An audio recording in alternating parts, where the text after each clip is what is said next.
Paglabas namin ng hotel namin, ito yung mga paligid niya. Ayan. Kabi-kabi ng hotel. Mga 3-star hotel lang naman yung mga dito.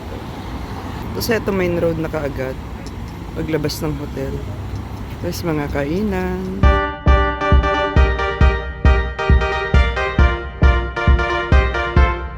Where are we going? Honey, what do you call that place again? Hagia Sophia. Hagia Sophia? I don't get it. That's where we're going. Like what Mike's recommended us to go.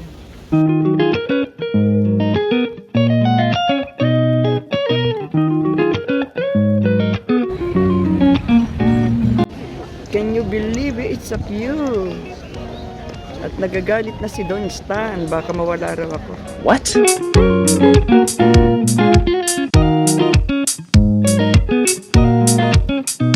Sabing hawak sa akin ni Stan, no? Baka makawala raw ako.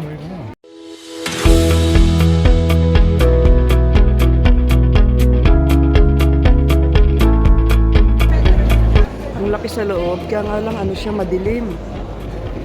So dark. Oh, take the shoes off daw.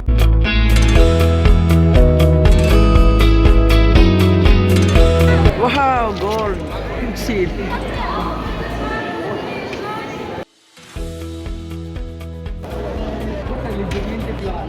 Oh my God, mas ano to? Mas grandiose. Ang laki. Mas malaki sa mosque na isa. Iba kulay niya. Madilim na dilaw. Gold. Wow. Look at that. Look everywhere. Gold naman yung team niya rito. May mga team pala.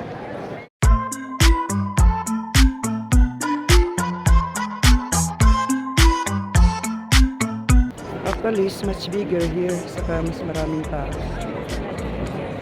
Kanina kasi sabi ko madilim. Kasi naka-glasses ako. Kasang-glasses ako. Eh pala ang dilim. Ikot talaga ako. Eh nga si Mary Magdalene. Ah yeah, it's Sunday today. Kaya maraming tao. I like the lights.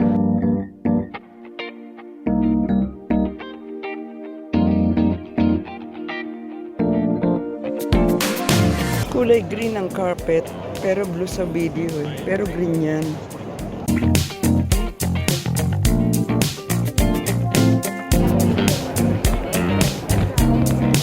Just sitting on the floor.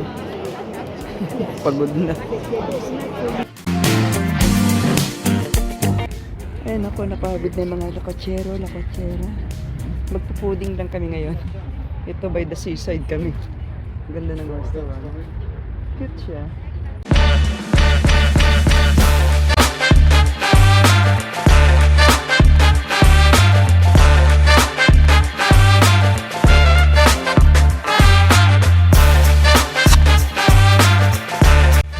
Early in the morning, our usual walk. Sarap sana magbakad dito, kaya nga lang ang daming kalat eh. Ang daming mga litters. What have they done to the marbles? This part of the seaside is not right. It's a mess. Only this part of the seaside. Walang ganong naglalakad dito kasi tulad dun ang taas ng kanilang dike. Dapat yan medyo pantay lang ng konti. Though meron ditong cycle lane, ito yung blue. Yung cycle lane yan seems it's not being used at all.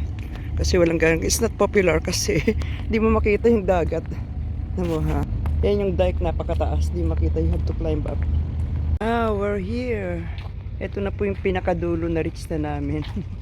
Sabi ng isang Turkish doon na there's no way to go. Ito na nga. Dead end na. Kaya babalik kami mamaya-maya. Pero aakat muna kami doon sa mga rocks, mga marble rocks. Yan si Stan na paakyat na.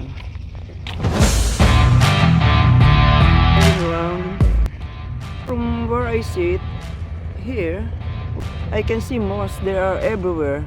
And then I'll show you. That one there. Actually, I can see two. And there, can you see it? And there, and the blue moss. The biggest one.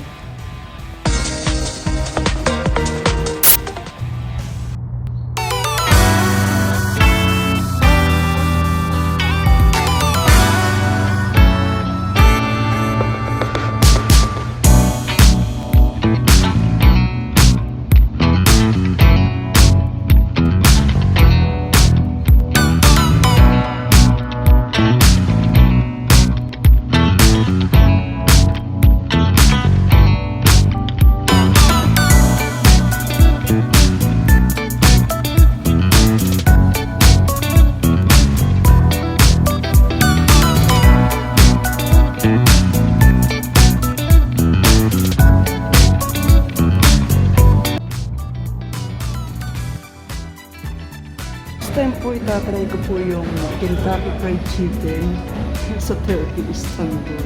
So far, ang pinaka-masarap po talaga yung Kentucky Fried Chicken sa Britain talaga. It's juicy, sukuling. Sa Pilipinas kasi very dry Kentucky Fried Chicken nila. Sa South Korea naman, napaka-alam. Kaya dito, I'll try this. The first ever Kentucky na matitikman ko sa Istanbul. Fairness naman, yung kanilang ketchup is also made of Kentucky Fried Chicken. Heto na po. Sisimulan ko na. Grabe, nabusog na po yung Apple Beauty. Hindi lang laro sa chicken. Nalimas ba? Kamanan na po. Masarap makain ko. Pagkano binayaran ko? 142 liras only. Ito po ako sa ano. Ito yung sa mataang lugar nila yung mga road. Along the way, dami nakita mga cafe, mga shops, maliliit. Lalo na ang dami nag-date nila mga fake na Louis Vuitton bag and scarf. Siguro bibili pa ako ng ano ng ibang scarf na Louis Vuitton din na red ang kulay. Pasa dito.